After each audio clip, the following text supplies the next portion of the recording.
কারণ আইসা দেখতে পাচ্ছি আকাশ ছোঁয়া দাম, যে বেতন পায় তাতে চলার মতো সামর্থ্য নাই।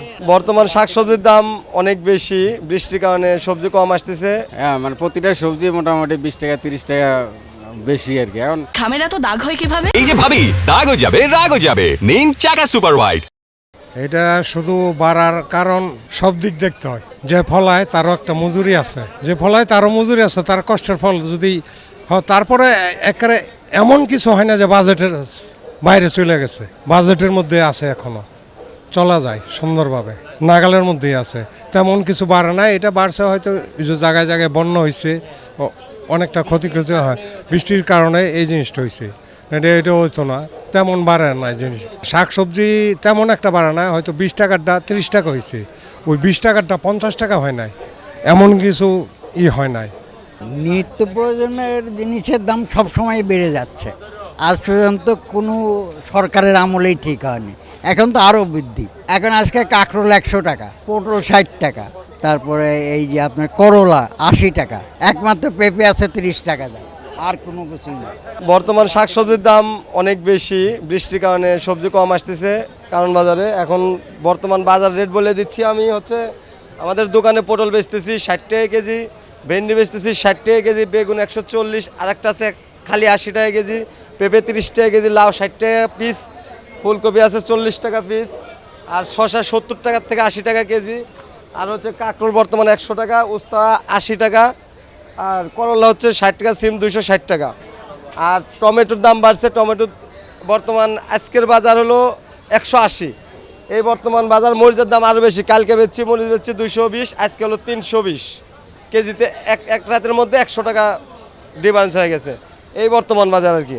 আসলে দোকানদাররা দাবি করে যায় যে বর্ষা বৃষ্টির কারণে হয়তো অনেক শাকসবজি নষ্ট হয়ে গেছে।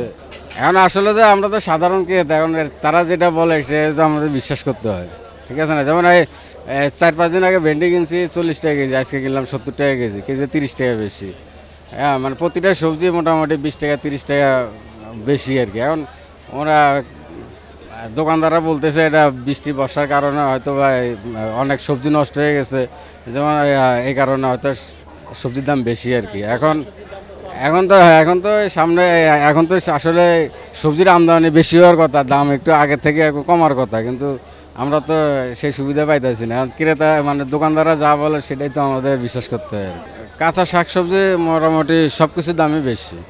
হ্যাঁ, প্রতিটা তরকারির দামে 20 টাকা 30 টাকা 40 টাকা এরকম প্রতি কেজিতেই বেশি। না, আসলে এটা দিন দিনই বাড়তে আছে, দিন দিনই বাড়তে আছে দাম। আর আমাদের তো ক্রয় ক্ষমতার বাইরে চলে যেতেছে, কারণ আমাদের যে ইনকাম, আগে সরকারের যে যা করছে, আর বর্তমান যে অন্তর্বর্তীকালীন সরকার মানে যে আশ্বাস দিছে, তা বাজারে এসে দেখে কিছুই না। ফেসবুকে অনলাইনে দেখতে আসি যে দিন দিন বাজারের দাম কমতে আছে, নিত্যপণ্যের দাম, কিন্তু বাজারে এসে দেখি আসলে কিন্তু তা না, এর বিপরীত। কারণ আইসা দেখতে পাচ্ছি আকাশ ছোঁয়া দাম, যে বেতন পায় তাতে চলার মতো সামর্থ্য নাই। সব জিনিসের দামই বাড়তি, আপনি কোনো জিনিসের দামই কম না, প্রতিটা জিনিসের দাম দিন দিন বাড়তে আছে, কমতে আছে না। যে সরকারে আসুক বা যারাই আশ্বাস দেওয়া যে বাজার মন্ডি কেউ করতে আসে না, কোনো কিছু হচ্ছে না, কারণ আমরা তো আইসা হিমশিম খাচ্ছি। কারণ হয়েছে আমাদের দেশে ওরকম মনিটরি নাই, যে বাজার মনিটরি বা যেখানে এখানে মালটা আসে এখানে মনিটরি যদি থাকতো তাহলে ঠিক ছিল, যে এটা করতো।